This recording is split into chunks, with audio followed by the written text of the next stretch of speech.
Hey, what's up, everybody? This is Ben with your quote for the PB Gainz podcast, episode 5. Today's quote, failure is only the opportunity to begin again, only this time more wisely. That's by Henry Ford. When you become wise, you become dangerous.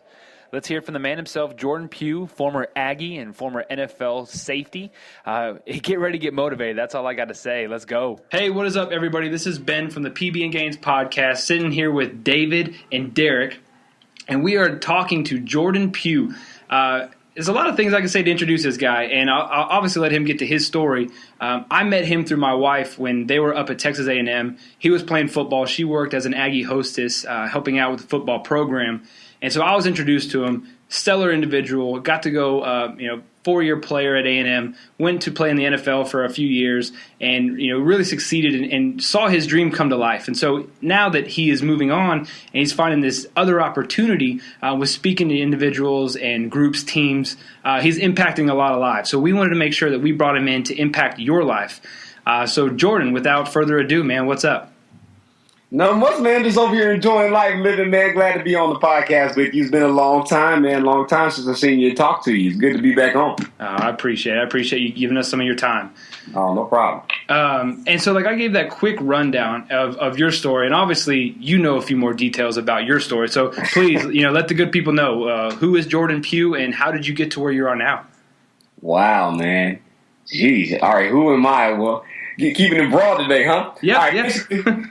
Man, let's see. Break myself down. Well, I'm a guy grew up in the Dallas area from Plano, Texas. So I grew up in Plano, man. Fell in love with sports. As most people know, loved the game of football. Ended up playing at A&M. Got to live my dream playing in the NFL. Got drafted by Carolina. Spent 2 years there, 2 years with the Redskins, 1 with the Saints, and currently a free agent now. And now, man, I'm just trying to take my talents elsewhere and utilize the platform that I go out. I have a radio segment on TexAgs Radio every Wednesday. Do the broadcast with KBTX. Run my own business, Jordan Pugh Enterprises, where I go out and motivate people of the different generations.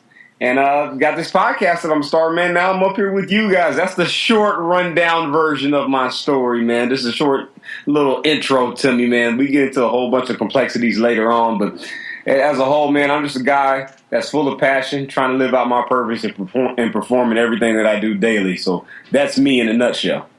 Dig it, man. So you just mentioned a good word, purpose. What exactly is your purpose?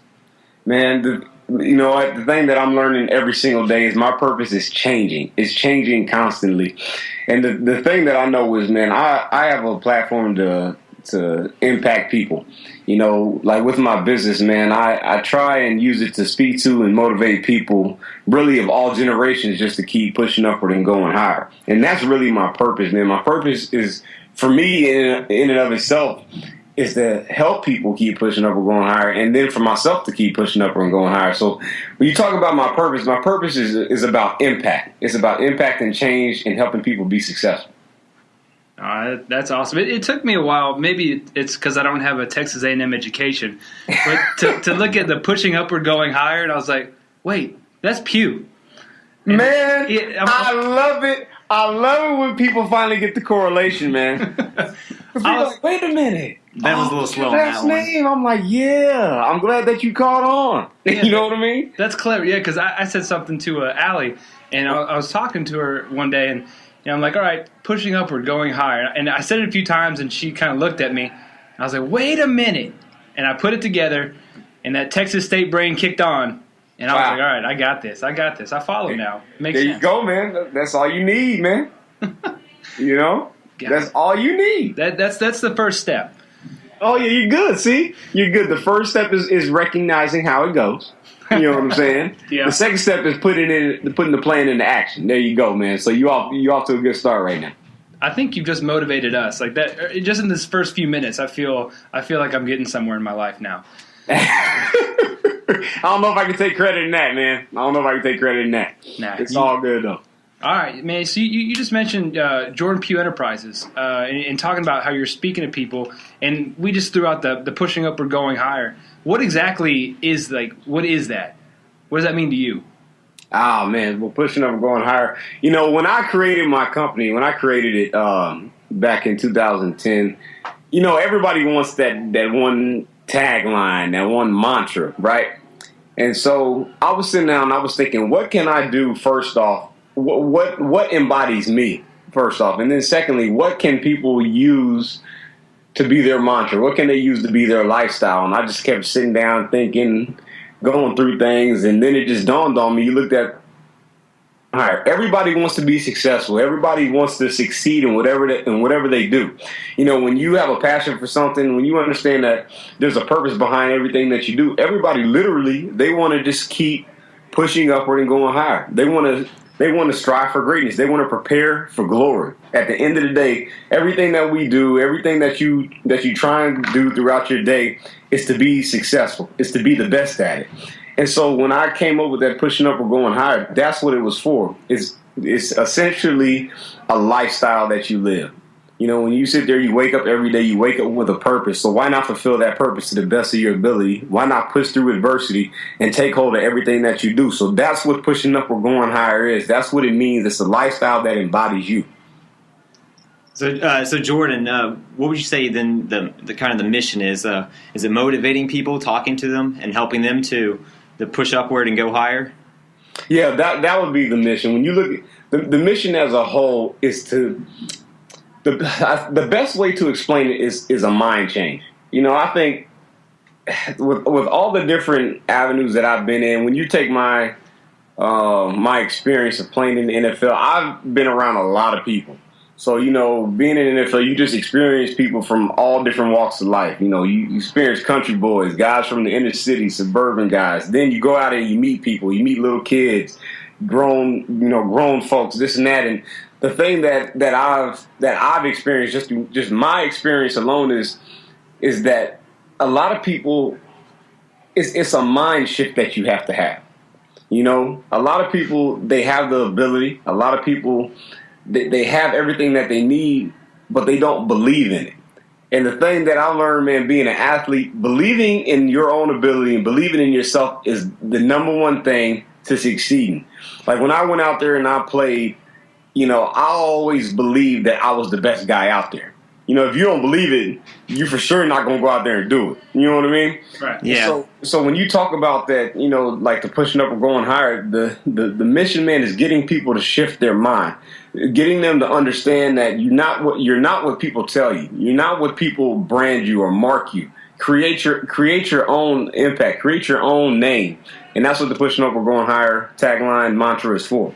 Yeah, I definitely understand that. There's always some people that were in high school, you're like, man, they're really good at their sport. They just seem to not have the drive or the motivation or whatever it is to go to the next level. And you could easily have seen them going pros, but a lot of them didn't. And I'll tell you this, you know, playing in the NFL, man, everything that you do is evaluated as film, and you're always, you know, especially, you know, leaving college and going to doing the draft process as an example. You're constantly being told what you're not.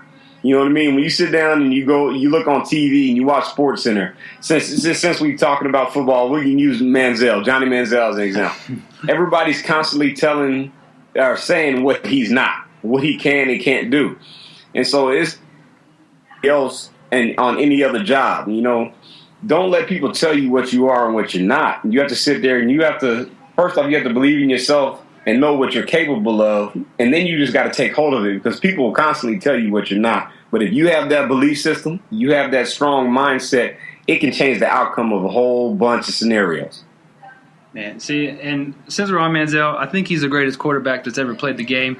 That must be Ben talking. Yeah, all right. No, even my Browns shaded glasses I can't say that. Wow. But so you just mentioned a lot about, you know, obviously having that mind shift. You know, people don't, and I mean we see it here in the gym all the time. People want to come in, they want to get better, but right. that mindset is not there. Like they just cannot do it. Like, what is your first step that you would recommend to someone that's like, hey, we need to get that mind shifted into something greater, and we need to get you to recognize the abilities you have? How do you, like, what is that first thing that you would recommend for someone to do? I'll tell you what, the first thing I think somebody needs to do is they need to get over their own fear. You know what I mean? And it's easier said than done. It's something that, we all struggle with. I struggle with it every day. But I think the thing that you have to do is you have to be willing to take the risk. I think a lot of times, I equate it to this. I equate it to when there's a ball in the air, when I'm playing football, and like, will I go get that interception or not? Part of getting that interception is going up and reaching for the ball. There's a possibility that the receiver can we like to say it in the football terms, moss me. You know what I mean? Like, he can go out and do that, but the only way I can go get that ball is if I go out and I jump for it. You know what I mean? I take that risk. It's no different than in everyday life. I think the biggest thing about a mind shift is until you experience it, you're going to stay in the same mindset. You know what I mean? It's like somebody looking at a picture, looking at a picture of a destination. It's nice and dandy, but until you get to that destination, you don't experience the fullness of it. And so when you have that mind shift, sometimes you have to step out of your comfort zone in order to grow. And that's the biggest thing, is how can you get these people to step out, take a risk, take a chance, and then learn from their experiences from there. Now that's big. And I mean, that first step would be huge for so many people to really take a good hard look at it, and know that sometimes you're gonna get mossed. It's just gonna happen. Right. And taking your lumps and making sure it doesn't happen again, or at least not as often. So you don't have Odell Beckham just snagging one-handed balls on you. That kind of stuff. Right. Cool. I mean, I think that's huge, and I think the people that are listening to this podcast is, looking at the goals that they have, and they're setting. How am I going to say this without bumbling my words? How can they take these goals that they have? Like, your goal obviously is to be the best football player, to go out and to achieve. And for some people, if you tell them, hey, look, you want to hit this certain weight, you want to lose weight, you want to have your finances in order, which might seem like smaller goals, but they're still super important. Right. Taking that first step, overcoming that fear, making that shift. Where you've overcome that fear. Now what? Like, where do you go from there? Right. So I guess the biggest thing is so what you're asking is, how do people take the first step? Is that what you're saying? Yeah. Okay. When you look at it, it's like this. You have to be a visionary. I have on my podcast The Win Behind the Vision, one of my podcasts that I have. And basically the thing that I'm saying behind that is you have to have a vision of what you want. So, for example, one of the things that I don't care what any football player says, I know I use a lot of football references, but hey, that's part of my lifestyle. Yeah, so kind of where you came from, right? Yeah. So when you look at the game of football, one of the things that every player hates, I don't care what they say, training camp. There is nothing about training camp a football player likes, right? Yeah. But we know what the end goal is. The end goal is the Super Bowl. But in order to get to the Super Bowl, you have to have training camp. Then you got to play 4 preseason games. Then you got to play 16 regular season games. Then, all likelihood, you have to play 3 playoff games to get to the Super Bowl.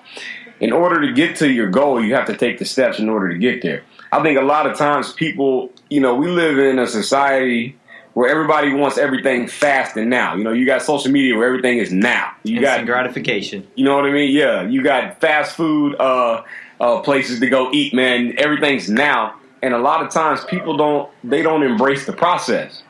And the biggest thing is embracing the process. I think the reason why there's not a lot of mind change, I think there's the reason why a lot of people don't get the goal that they want is because they don't want to accept the process. And the process is grueling. And the hardest thing about the process is the wait. When you're waiting for what you want, it's like you can almost see it. That's the hardest part, is just to keep pushing through. And so I think when you finally decide to accept the process, to keep going, your end goal will be met. It will be met, but you have to understand there's a process. There's a process to get there. Yeah, I mean, I think you reached a really good point there, Jordan. A lot of people today just want to reach their goal. They know what their goal is, but they just want to get to it fast. Want to get it done fast, get it easy. Don't really want to do the work for it, strive for it, do the extra little work that it takes. Like, I know you mentioned your way, football. That was your example, but right. I guess for an average person, let's say it would be getting fit. I mean, they just want to get fit, let's say within a month, but they don't want to do the lifestyle, which is sleeping right, eating right. They don't want to take the time to make sure they're doing all this stuff to help them get to that level, be more fit. They just want to get it fast and easy. Right. And I'm with you on that. When you look at it from even the losing weight standpoint, getting fit standpoint, you you go in processes. It's like a 6-week training regimen. You know what I mean? Yeah. There's a huge difference between week 1 and week 6. But then to get from week 1 to week 6, you got to go day by day, week by week, step by step in order to get there. And so I think if people can visually see the end result, it makes it easier. It makes it easier. You know what I mean? It's like climbing a mountain. At the beginning of the hike, you can't see the top, but the closer and closer you get, you see the top. You see what you were going for, and then all of a sudden, it gets easier and easier as time passes by. So that's how you got to look at it through those lenses. Yeah, that's true. Yeah, that's huge. I mean, we're in that world of fast food, like you said, and think about the people playing the lottery, trying to make some money, quick cash. Change their lives, and they're not going to go through and work every single day, work 2 jobs, whatever it is they need to do to get there. They just want that end result. Right. Hey, I'm still trying to win the lottery. Yeah, I mean, I'll play Powerball here and there. What's up? Oh, yeah, I mean, I'm not mad at you at that now. I mean, if you can get it, you can get it. but it's few and far between, though. Yes, that's the truth. That's the truth. Yeah. So I think being able to see that and keeping the vision. So what do you think, like, if someone has the vision in mind and they're really striving and they're pushing every single day, but then you get to that lull and it gets tiring and you want to stop, you want to quit, maybe I'll start again on Monday, but if I take the weekend off, what do you say to that?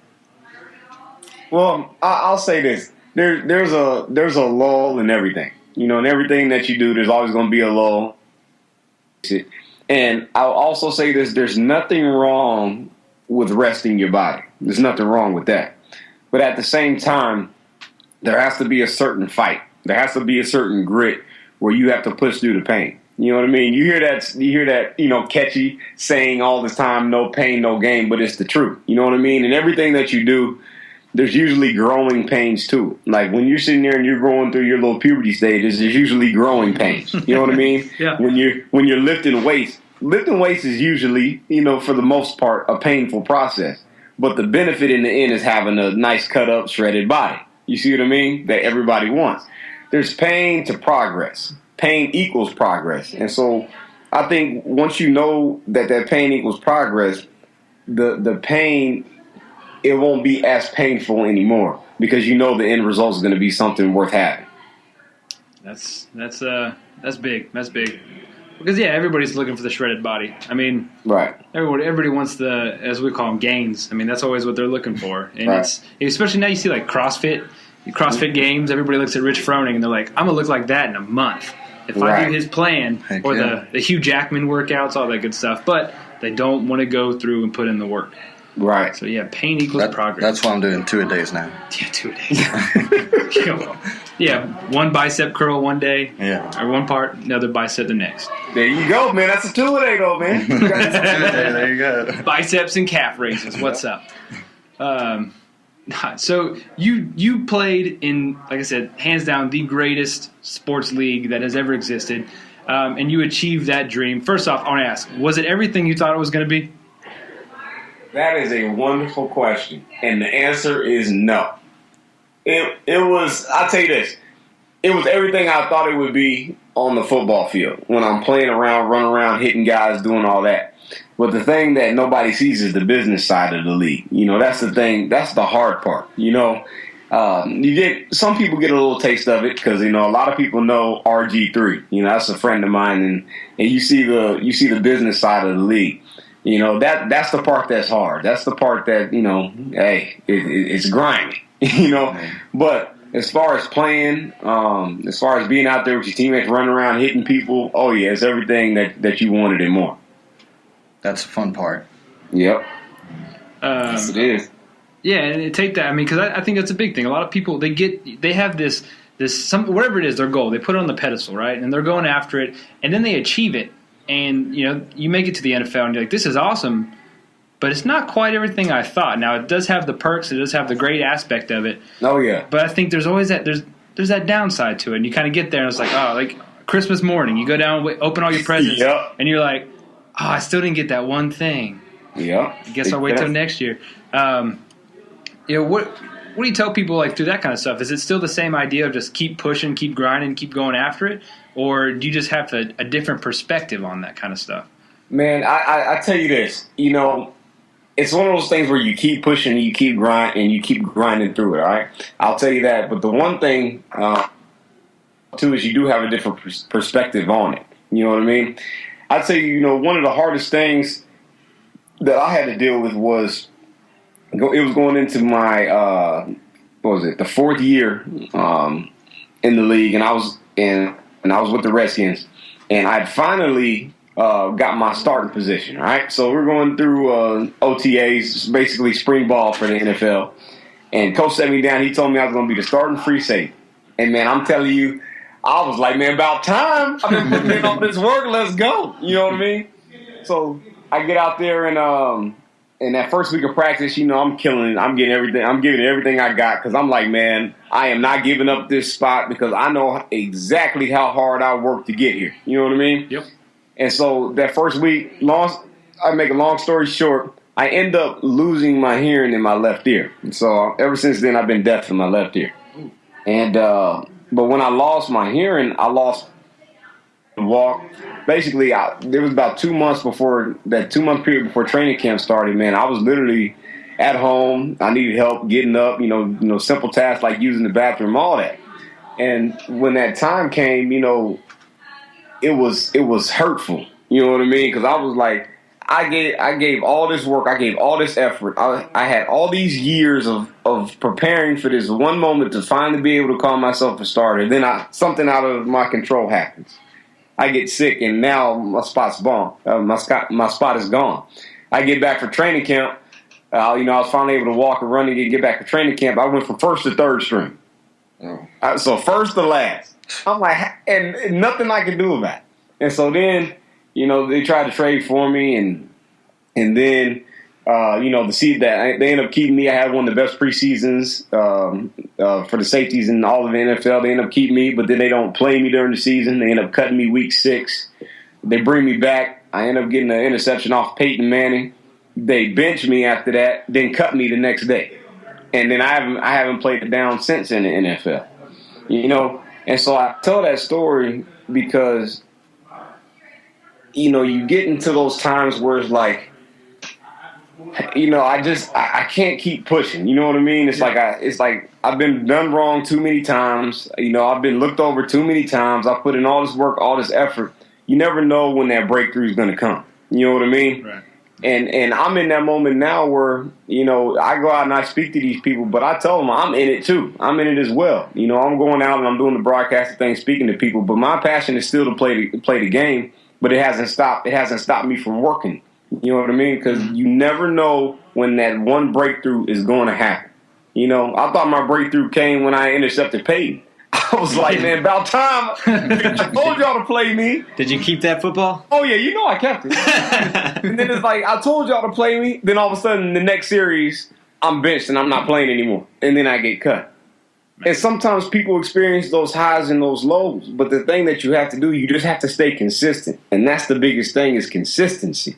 The hardest thing to do is stay consistent when there's so many highs, there's so many lows, it's so many emotions everywhere. But push through, keep going, don't quit. Because if you visually see it, I keep talking about win behind the vision. If you see it, then you have to go after it. That's my biggest point.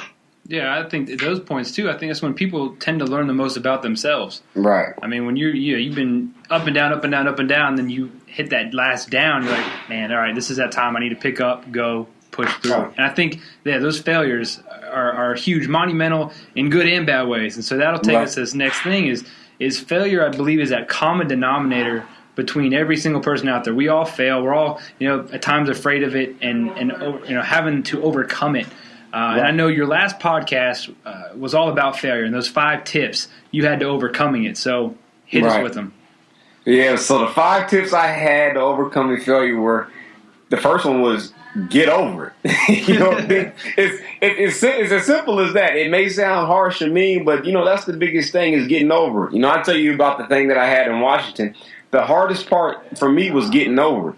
I was like, man, why? Why did this happen to me? You know what I mean? Yeah. And you can play this blame game over and over again, but at the end of the day, it's like, all right, my time for sulking is over. What am I going to do about it now? So I had to get over it. The second point that I made was find the problem. What was the problem? Initially I wanted to keep, blaming everybody else, but at the end of the day, I got to look at myself. You know what I mean? You have to look at yourself, and you have to see and identify what the problem is. And then once you identify the problem, the third point I made was you have to assess the situation. It's like, all right, so I got over it. I found the problem. So now what do I do about it? You know what I mean? How do I take the steps in order to get back to where I want to be? And then you prepare a plan. So they all go in line. You prepare a plan after you do all that. And then at the end of the day, the last point I made was remember what the goal was.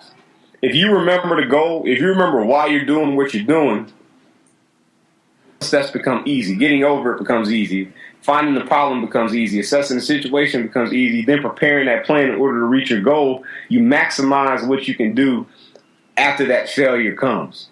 And then you can turn that failure into a triumph.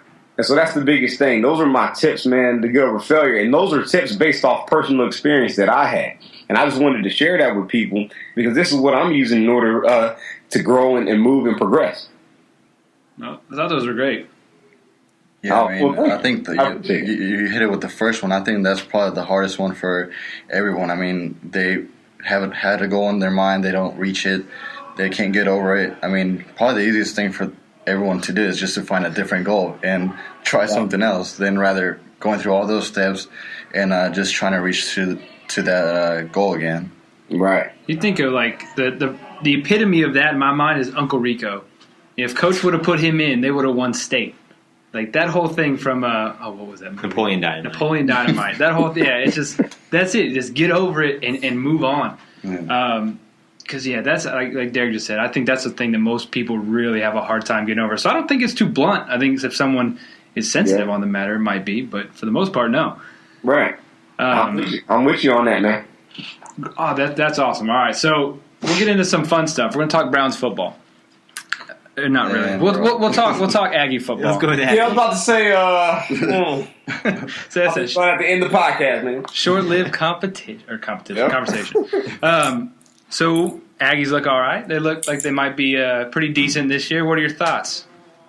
I tell you what. I think if there's a year to take over the SEC West, this is the year to do it.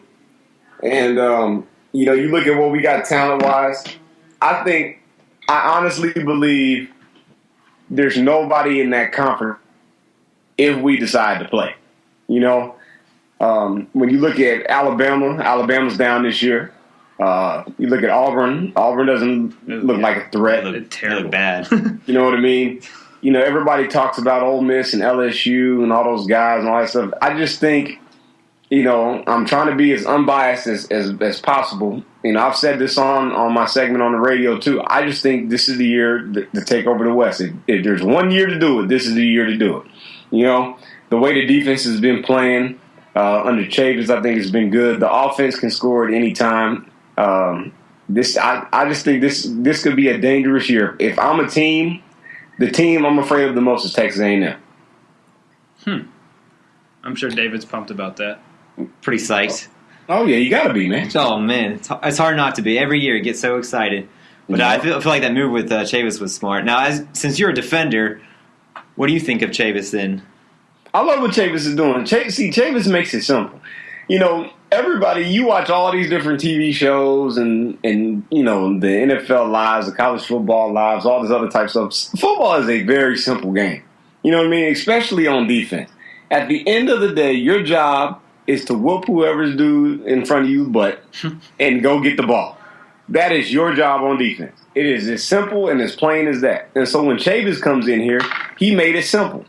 He told the D-line, you have one gap, you destroy your gap. He told the linebackers, you got one gap, you shoot through and you make plays. DBs, you got one man. You cover that man. If he catches it, it's your fault. Simple. Don't get burnt. Okay, don't get mossed. Yeah. So when you look at it, that's what the defense is doing. They're playing fast. They're shooting gaps. They're exploding on plays, and there's no more thinking involved. And that's the best thing you can do to a defender. And I know from personal experience, out of it, and they can just play and react. It makes them so much faster, and that's what you're seeing on the defensive side. I can't believe how big of a difference from last year to this year. The personnel is not that much different, right? It's just really Right. the coaching. They seem like a different unit. Well, I'm not surprised at all. A lot of the time, if you play major D1 football, you have talent. You can go across the country, and every school has talent. It's like the question is, how do you utilize that talent? So look at when Sumlin first got here. When Sumlin first got to A&M, that was their first year in the SEC. They almost won. They almost went to the SEC title game. Oh, They were one game away from going to the SEC title game. got goosebumps thinking about it. You see what I'm saying? So it was the same exact talent, the same talent they had in the Big 12 with Mike Sherman, and they couldn't win the Big 12. But then that first year in the SEC, they almost won the SEC title, they almost went to the SEC title. So how does that happen? You know what I mean? You look at what the defense is doing this year. The same talent that they had last year, but now you have a different coach with a different mindset who simplifies it. You know what I mean?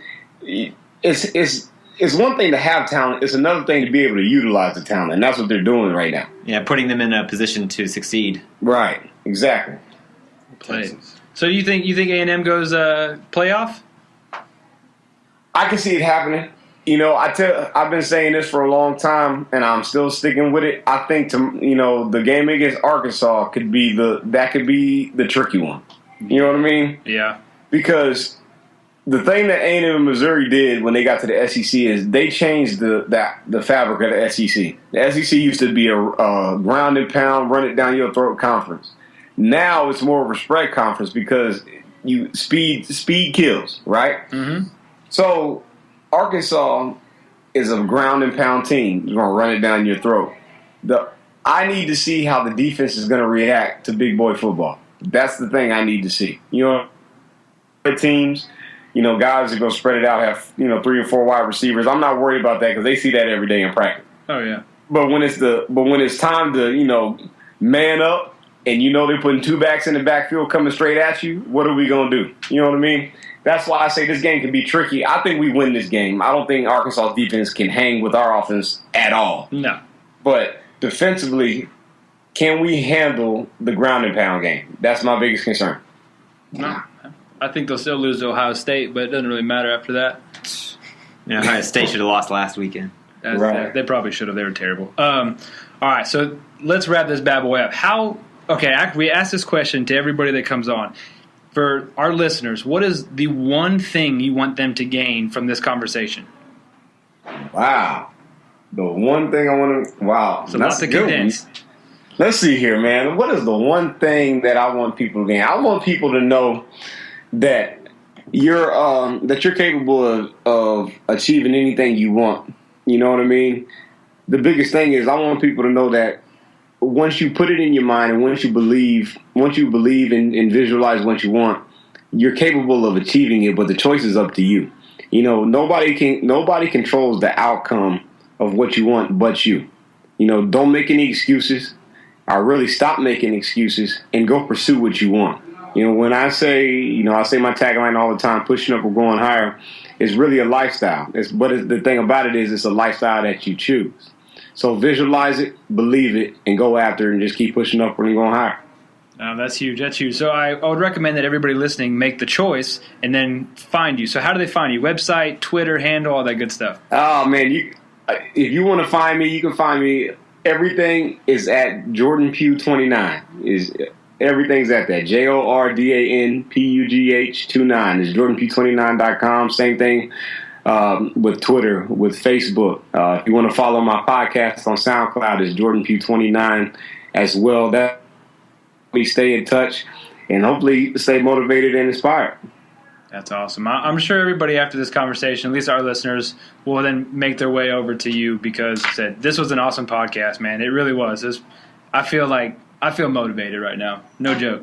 Hey, man, but that's good, man. I had a great and a good time on here, man, especially laughing with you guys. talking about. I think there's a team in Cleveland or something. Maybe There is I the don't know. team. I'm The not team. sure. But The anyway, Hey, they had a good time. Aren't you a Steelers fan? Oh, what'd you say? Aren't you a Steelers fan? Oh, I grew up a Steelers fan now. You know what I mean? I'm saying they're gonna sweep. I just called it out. Sweep Pittsburgh this year. So let's on to some relevant news since we're not talking about anything relevant right now. Talking about sweet Pittsburgh, man. What are you drinking, man? I start my mornings off with a handle of vodka. Yeah, I'm about to say. I know you ain't talking with a sober mind right now, man. All right, man. We appreciate you coming on and telling us how dumb we are, myself, on the Cleveland picks. But thank you again for your time. I appreciate it. Thanks, Jordan. No problem. Thanks for having me. See ya. There you have it. That'll wrap up episode 5 of the PB and Gainz podcast. We appreciate you guys listening. It really does mean a lot to us. We were working hard to make sure we get you the best content out there and really making sure you're able to gain something out of every episode. So obviously, very motivating, uplifting episode with Jordan. He is doing huge things. Please go check him out at jordanpugh29.com. And at the same time, if you are liking what we're doing, please give us a review on iTunes, Stitcher, or Spreaker, where those are the 3 ways you can find us. Or you can hit us up, Twitter, at PB and Gainz with a Z. Let us know what you think. We'd love to hear back from you and get some good feedback. So enjoy this week. Take everything Jordan said, overcome that failure, and then chase gains daily. We'll see you guys next time.